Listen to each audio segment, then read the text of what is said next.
Face au succès des conférences qui se tiennent tous les seconds mercredis du mois à la Maison des Océans de Paris, l'Institut océanographique opte pour un nouveau rendez-vous, celui des rencontres-débats. L'objectif, parler, informer et parlementer sur des questions d'actualité et de politique des océans.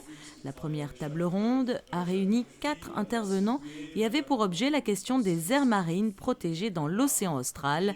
Le maître de cérémonie, Robert Calcagno. L'océan austral, ou qu'on peut aussi appeler océan Antarctique, est un vaste océan très grand qui fait le tour du continent antarctique. Pendant très longtemps, on a considéré que cet océan était très loin et n'avait que peu de rapport avec les autres océans. Ceci est tout à fait faux. En fait, c'est véritablement le moteur, on pourrait presque dire la pompe, de l'ensemble des océans mondiaux. Jusqu'à maintenant, la protection de cet océan austral a été relativement exemplaire. Depuis maintenant 2 ou 3 ans, nous essayons de faire passer une notion d'aire marine protégée et nous voyons les grandes puissances industrielles et technologiques, notamment la Chine et la Russie notamment, s'opposer à l'institution de ces aires marines protégées avec vraisemblablement une intention un jour ou l'autre d'aller exploiter, d'aller pêcher, d'aller prendre et exploiter des hydrocarbures. Moment charnière puisqu'aujourd'hui la protection de cet environnement est remise en cause. Pour débattre sur cette problématique, 4 intervenants, dont un scientifique, Philippe Couby, spécialiste de l'océan austral. Je crois qu'il est important de bien faire comprendre que cet océan austral n'est pas homogène, qu'il existe plusieurs types d'espèces, plusieurs types d'écosystèmes avec des spécificités.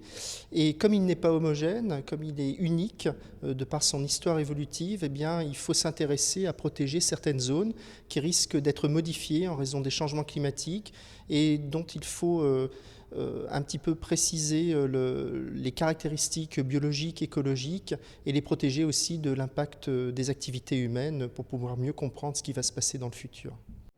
Particulier de par sa position et son histoire, l'océan austral entoure le continent antarctique. En constante évolution vers le sud, il s'est refroidi puis isolé en créant des barrières océanographiques et hydrologiques, divisant progressivement certaines espèces.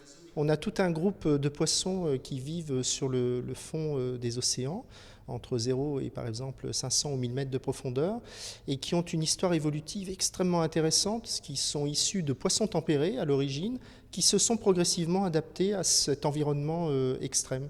Et donc ils ont colonisé tout un tas de milieux, se sont adaptés, se sont spécialisés, ont des habitats très particuliers, et ce sont eux que nous étudions plus spécialement. Lors de cette rencontre débat, le 3e intervenant était Olivier Guyenvarck, un diplomate du Quai d'Orsay, car convaincre les autres pays est aussi indispensable. Et si le public était au rendez-vous pour cette nouvelle formule de conférence à l'Institut océanographique de Paris, il a aussi eu la chance, tout comme les intervenants, de rencontrer l'ancien Premier ministre Michel Rocard, qui a pris part au débat, créant la surprise.